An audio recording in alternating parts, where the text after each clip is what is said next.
Hey everybody, Sean here, and welcome to Revealing Truth. And special thanks to Graham Duncan for sharing this. This is the recent video we'll look at today with David Hogan and false apostle Tony Kemp. David Hogan's the guy that claims to have seen over 500 dead raisings. He also has some crazy stories, like this one with Heidi Baker, the dead being raised, limbs growing, and angels sharing their food. You can't make this stuff up, but they are. And of course, there's no proof for any of this. He also works with many of the other usual suspects, teaching on healing for a price. He received and joyfully accepted blessing from false prophet Sadhu Selvaraj, and has some crazy teachings on hogs for handkerchiefs as well. Healing handkerchiefs like the Apostle Paul's.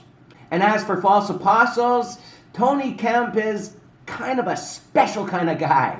And he's got just one of his many interviews on Sid Roth as his welcome video, because he's been to both heaven and hell. And yes, of course, he's got his own body part story on the Sid Roth show as well.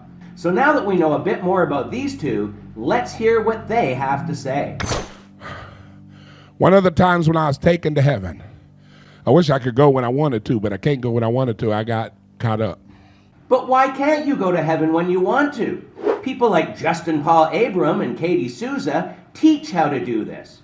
Patricia King teaches how to do this too. And false prophet Nelson also teaches how to do this daily. I guess false apostle Tony Kemp just isn't as privileged as these other folks. But I'm sure he'll get there, because he is an apostle after all. I wish I could go when I wanted to, but I can't go when I wanted to. I got caught up. I was taken to a place where God made body parts. There was an angel there. He had sandy brown hair, kind of looked like a monk, that kind of robe. And in this place, God makes body parts in the order that they're coming to earth, and each body part has the person's name on it. Gotta love all these little extra details these storytellers give. Yet, of course, Scripture speaks nothing of this, and they can't prove it, so you just gotta believe them. But I mean, he's an apostle, so I guess that's gotta count for something, right? And each body part has the person's name on it. There's an angel who takes the body part, brings it out of heaven. If you have a body part that's not working, the angel takes the body part out and puts the new one in. He says that, but Scripture doesn't. And when Jesus healed the blind, he didn't replace the eyes, he just healed them. When Peter spoke to the crippled man, he just said, "In the name of Jesus, rise up and walk." And his legs were healed. Do you believe the Lord is the God of miracles right here, right now?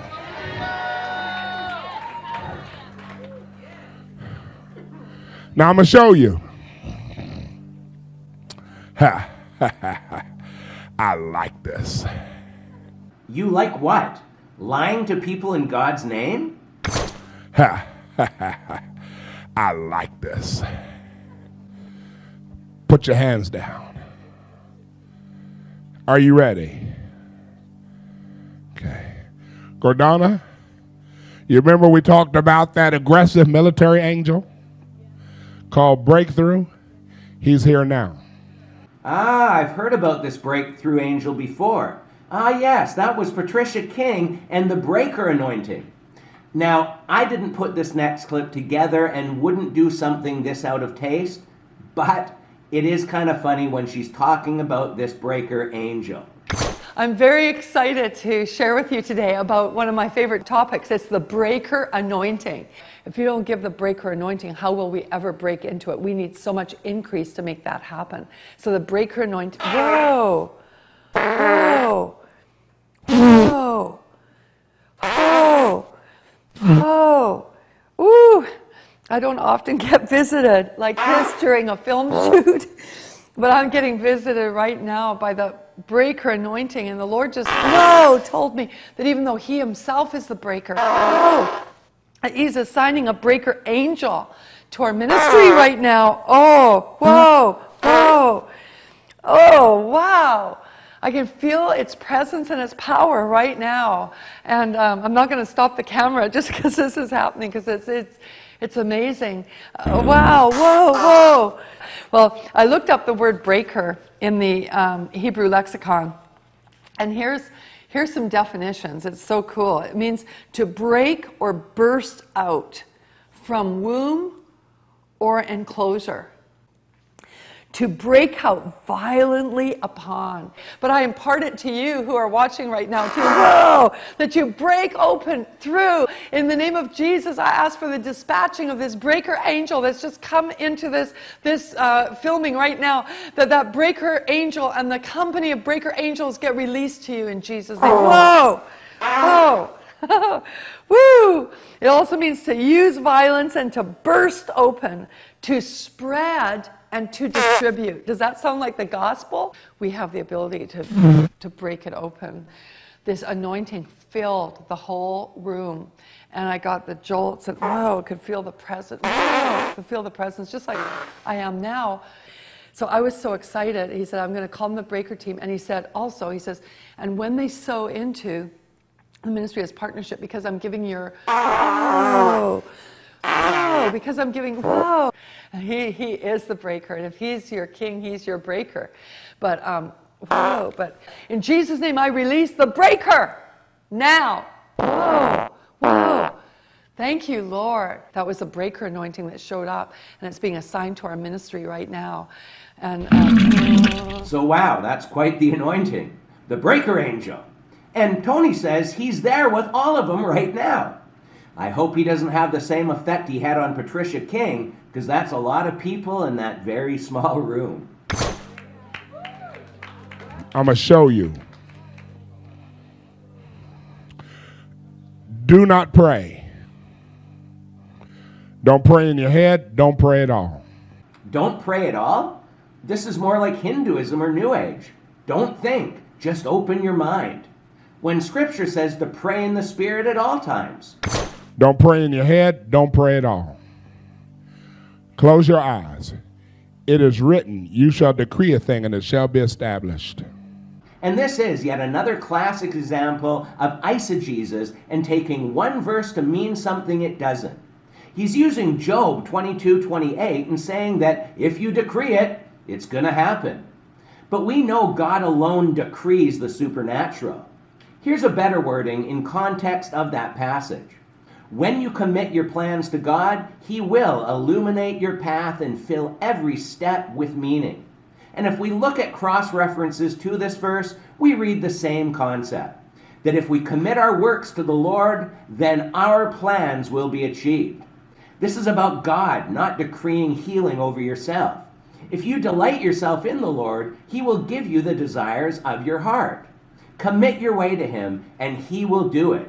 First priority is our focus on serving God. But yes, Scripture is clear that if we step out in faith, God can and does do amazing things through us for Him. But this whole teaching on angels and body parts is right out of the Twilight Zone, not the Bible. I command the metal dissolve now. I command bone to take its place in the name of Jesus. Listen, watch. Now I command the pain and the reason for the pain. Die.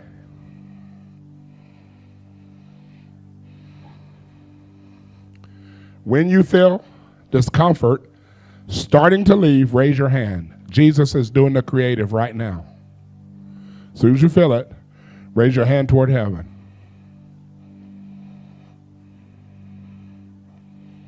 And keep it up. There's one. There's two. There's three. There's four. There's five.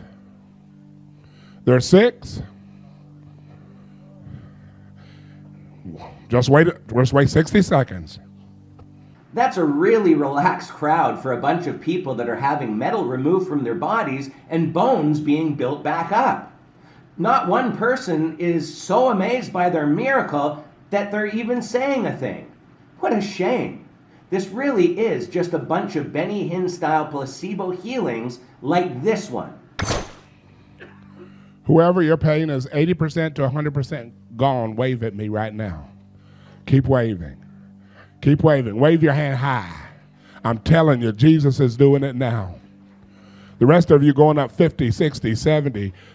It's going up. Just wave your hand. Jesus is doing it now.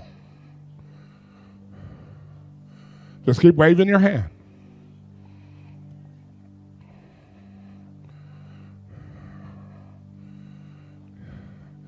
Now I'm going to show you, because this angel breakthrough. My brother right here, where did you have metal? You had metal in your arm. What kind of metal? Titanium for how many years? For 20 years, and you had pain. And now, move your arm any way you want. You couldn't do that. I'm telling you.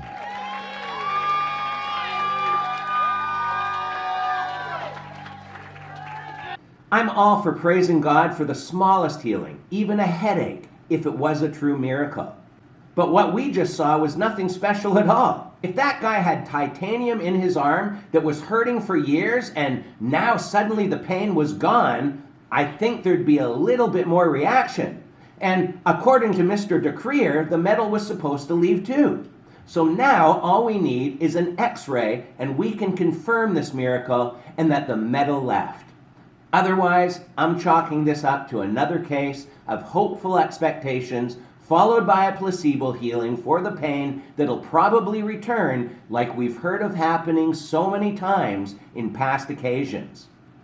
Anyhow, these body part stories are not mentioned in the Bible and have never been proven in real life. Yes, of course, God could and has done amazing miracles like things like those in the past, and you can find things online that tell these stories with actual proof. But this whole decreeing stuff and angel stories replacing body parts is just more nonsense that has to be believed without any verifiable proof. And once again, if any of these crowds were seeing the miracles like they claim, as often as they claim, then there'd be people traveling to them from all over the world to be healed. Just like the thousands that followed Jesus and the apostles in the Bible when they saw true miracles happening.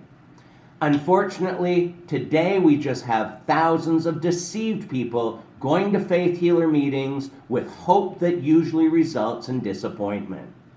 Anyhow, that's where we're going to leave it for today, but leave your comments below, and until next time, take care and God bless.